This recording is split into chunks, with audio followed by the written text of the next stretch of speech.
திறக்க முடியாத கைகள், படிக்கணுங்கிற ஆர்வம். ஆனா தனியார் பள்ளியில இடம் இல்லையா? கனவுகளோடு காத்திருந்த மாணவிக்கு கடவுளாகவே மாறிய ஆட்சியர்.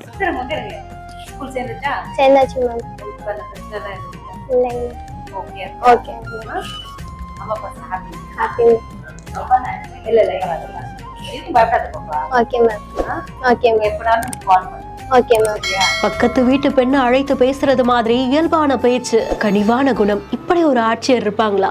நகம் வச்சிருக்கேன்,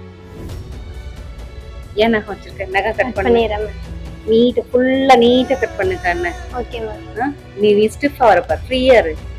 ஃப்ரீயா தான் மேம் இருக்கேன். எல்லாரும் இருக்கும், அதனால இருக்கு, ஸ்ட்ரெஸ் ஆகுது.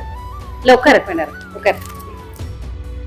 பெரம்பலூர் மாவட்ட ஆட்சித்தலைவரான மிர்னாலினி அவர்கள் தான் இப்படி ஒரு விஷயத்த பண்ணிருக்காங்க.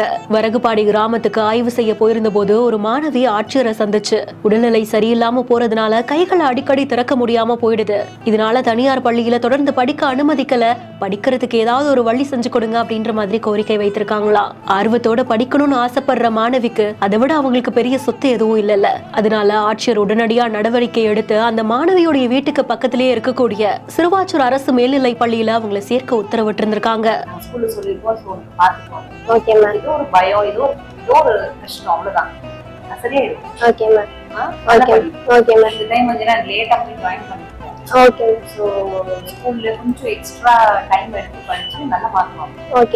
சப்போர்ட் பண்ணுங்கம்மா.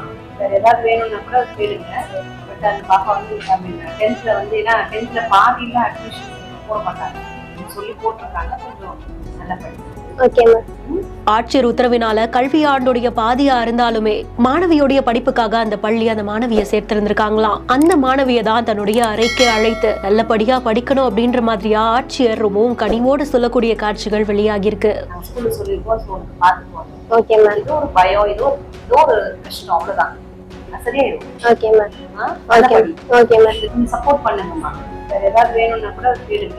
இந்த செய்தி பற்றிய உங்களுடைய கருத்துக்களை கமெண்ட் செக்ஷன்ல சொல்லுங்க. மேலும் வீடியோஸ்க்கு பிஹைண்ட் நோட்ஸை ஃபாலோ பண்ணிக்கோங்க. வீடியோவை வழங்குவோர் SIMS pharmacy hello doctor, Manju groups மற்றும் கிராண்ட் ராயல் டூர்ஸ். செய்திகளை வழங்குவோர் grand royal tours, SIMS pharmacy hello doctor மற்றும் மஞ்சு குரூப்ஸ்.